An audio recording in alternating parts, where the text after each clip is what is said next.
지난주 설교에 이어서 오늘도 누구의 음성을 듣는가가 우리의 인생의 방향을 바꿀 수 있음을 보게 됩니다. 지난주 우리는 예수님의 가르침인 귀 있는 자는 들을지어다에 대해서 들었습니다. 그리고 오늘 우리는 너희는 그의 말을 들으라 라는 하늘로부터 내려온 하나님의 음성을 듣게 됩니다.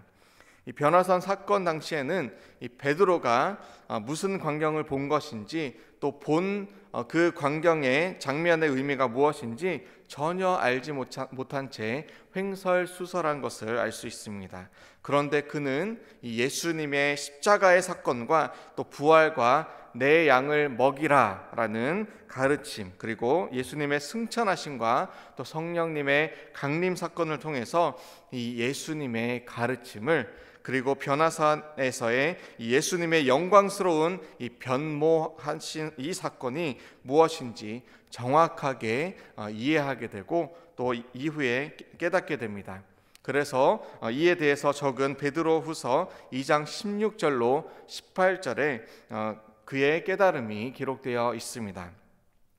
우리 주 예수 그리스도의 능력과 강림하심을 너희에게 알게 한 것이 교묘히 만든 이야기를 따른 것이 아니요 우리는 그의 크신 위엄을 친히 본 자라. 지극히 큰 영광 중에서 이러한 소리가 나나니 그에게 나기를 이는 내 사랑하는 아들이요 내 기뻐하는 자라 하실 때에 그가 하나님 아버지께 존귀와 영광을 받으셨느니라. 이 소리는 우리가 그와 함께 거룩한 산에 있을 때에 하늘로부터 난 것을 들은 것이라. 아멘. 이 예수님께 하나님의 음성이 이렇게 들린 사건이 두 번 있었습니다. 바로 요단강에서 세례 요한에게 세례를 받으실 때에 이는 내 사랑하는 아들이요 내 기뻐하는 자라. 그리고 오늘 본문 말씀에서 변화산 사건을 통해서 이는 나의 아들 곧 택함을 받은 자니 너희는 그의 말을 들으라.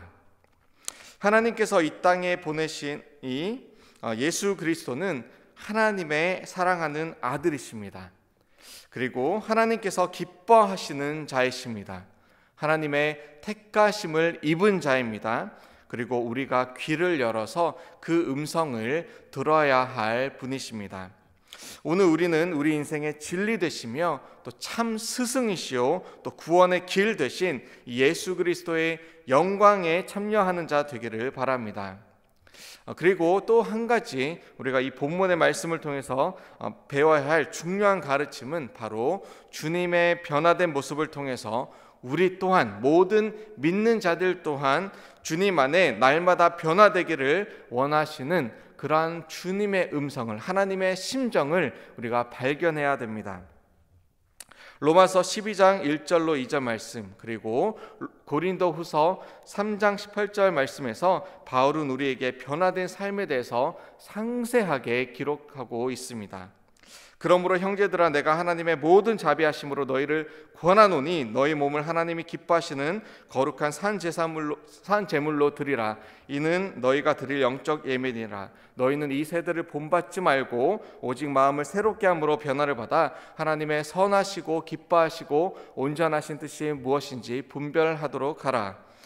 우리가 다 수건을 벗은 얼굴로 거울을 본 것 같이 주의 영광을 보매 그와 같은 형상으로 변화하여 영광에서 영광에 이르니 곧 주의 영으로 말미암음이니라. 아멘. 우리의 몸과 우리의 마음과 또 의지와 생각과 우리의 모든 삶을 다 주님께 굴복시킬 때, 주님께 순종시킬 때에 주님은 우리 안에서 변화를 일으키십니다. 세상과 타협하는 삶이 아닌 하나님의 영광에 참여하는 그러한 자들로 바꾸어 주십니다. 날마다 자기의 십자가를 지고 날마다 자기를 부인하고 날마다 나는 죽노라 고백하는 저와 여러분들에게 이 그리스도를 닮은 성화되어져 가는, 그래서 천국이 오늘 저와 여러분들 머무는 그곳에 임하시기를 주님의 이름으로 축원드립니다. 자, 예수님께서 변화하신 사건은 예수님 사역 기간에 한정하여 볼 때의 유일한 사건입니다. 그는 영적으로 변모된 모습을 우리에게 보여주셨습니다. 주님의 영광을 나타내셨습니다. 기도하실 때에 이 용모가 변화되었다라고 기록합니다. 옷이 휘어져 광채가 났습니다. 영광스럽게 임했습니다. 더 이상 이 땅에 육신의 몸을 입은 그러한 모습이 아니었습니다. 죽은 모세와 엘리야가 그곳에 나타났습니다. 영의 모습으로 예수님과 모세와 엘리야가 한 곳에 모인 것입니다. 이 용모가 변화되었다라는 단어는 모습이 속에서부터 안에서부터 바뀌었다라는 뜻입니다. 이 사건에 담긴 의미가 그렇다면 무엇일까요? 하나는 이제 예루살렘으로 그의 이 땅에 오신 목적, 예수님께서 하늘 보좌를 버리고 이 땅 가운데 내려오신 그 목적, 곧 십자가에 죽으시는 그 목적을 달성하시기 이전에 그가 하나님의 아들이신 것과 또 하나님 그 자체인 것을 그의 제자들에게 나타나기 위함입니다. 앞선 이 누가복음 9장 22절에서 예수님께서 이렇게 말씀하십니다. 이르시되 인자가 많은 고난을 받고 장로들과 대제사장들과 서기관들에게 버림바 되어 죽임을 당하고 제3일에 살아나야 하리라. 아직 제자들은 예수님이 정말 이 십자가에서 죽으시고 살아나실지 정확히 확신하지 못하는 그 의미가 무엇인지 정확히 깨닫지 못한 그러한 어리둥절한 상태였습니다. 그런 그들에게 이 말씀을 마치신 지 8일 정도 지난 후에 변화산에서 이 영광스러운 모습, 부활 후의 모습을 미리 보여주신 것입니다. 천국에서의 그런 모습을 보여주신 것이죠. 그것도 모세와 엘리야와 함께 나타나 보여주신 것입니다. 여기에서 우리에게 실천적인 우리가 행해야 되는 그러한 교훈도 함께 우리는 발견하게 됩니다. 그것이 무엇인가 하면 바로 주님의 사람은 영적인 변화를 날마다 받아야 한다라는 것입니다.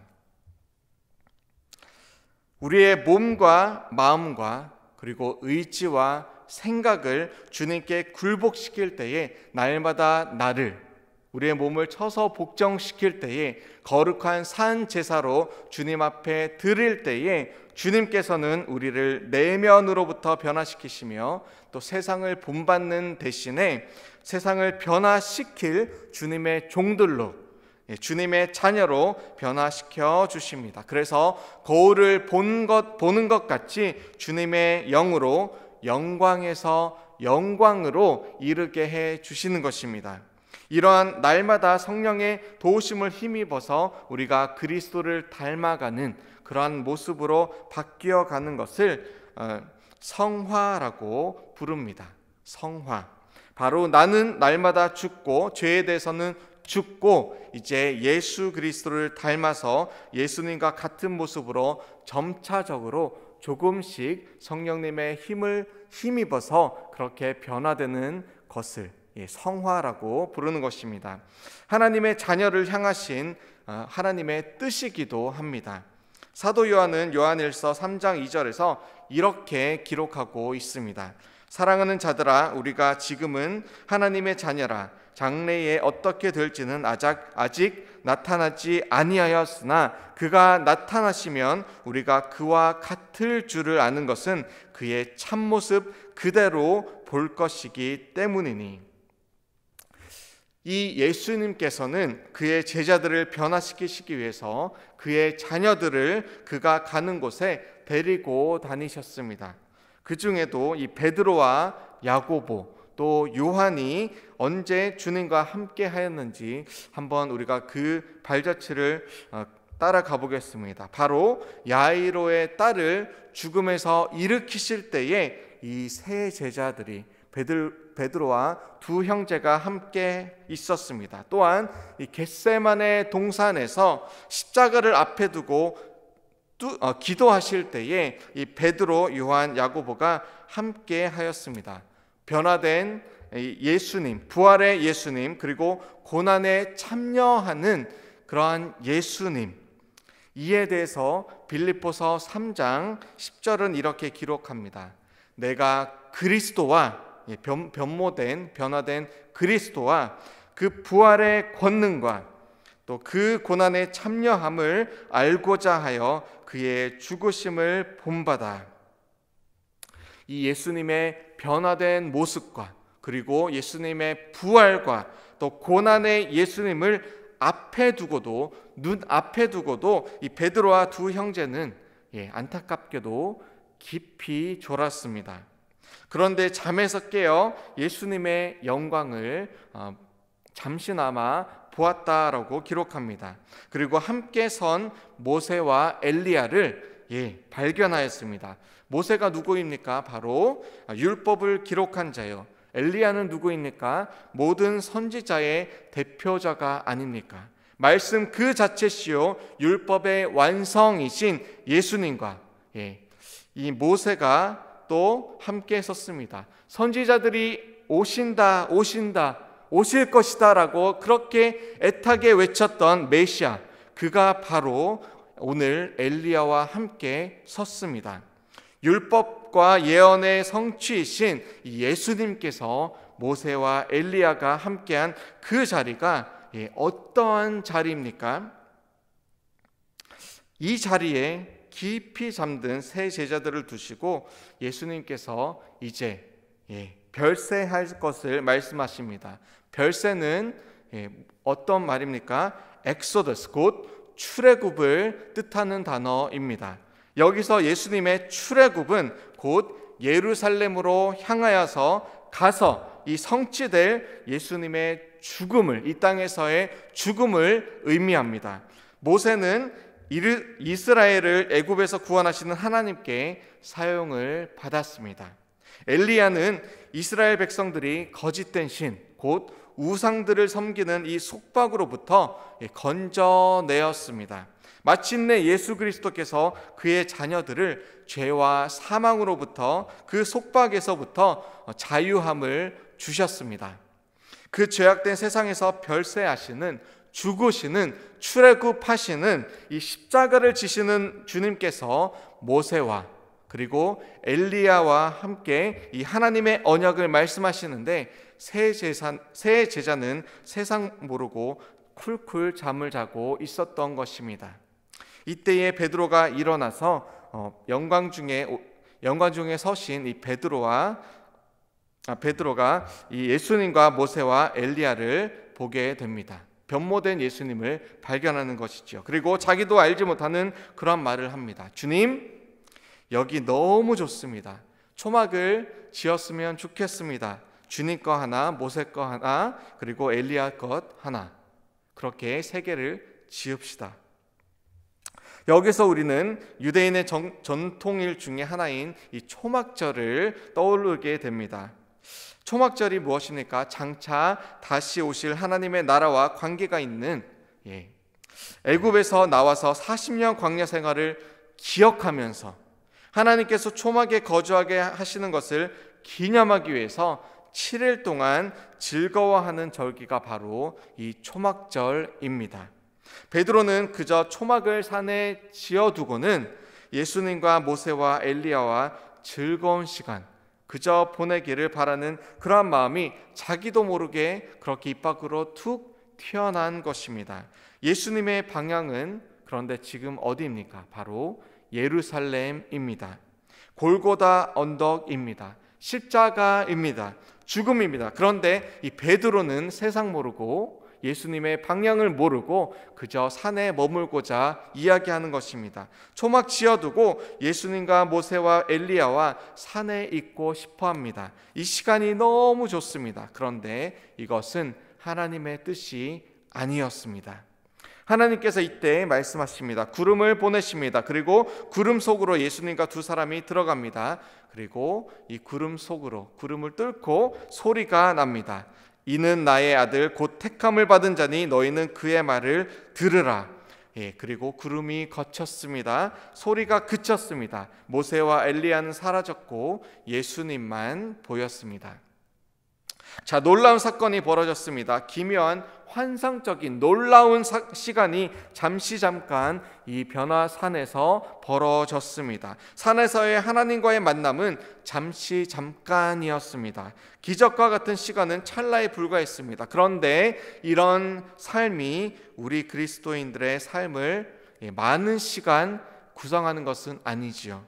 우리의 삶의 기반을 어디에 두어야 합니까? 바로 하나님의 말씀 대신 예수 그리스도의 모든 말씀으로부터 우리의 삶의 기초가 되기 때문에 하나님의 말씀에 우리의 삶을 기초를 두어야 하는 것입니다. 그의 말을 들으라. 이 초자연적인 경험을 할 수 있습니다. 놀라운 사건들이 우리 삶 속에 곳곳에 나타날 수 있습니다. 그런데 이 모든 것의 기반은 하나님의 말씀입니다. 주님은 산에 오르셔서 놀라운 변화의 모습을 보여주셨지만 그는 곧 이 땅 가운데로 다시 내려오셨습니다. 그리고 산에 머물고자 하였던 베드로에게 하나님은 그의 말을 들으라 말씀하셨습니다.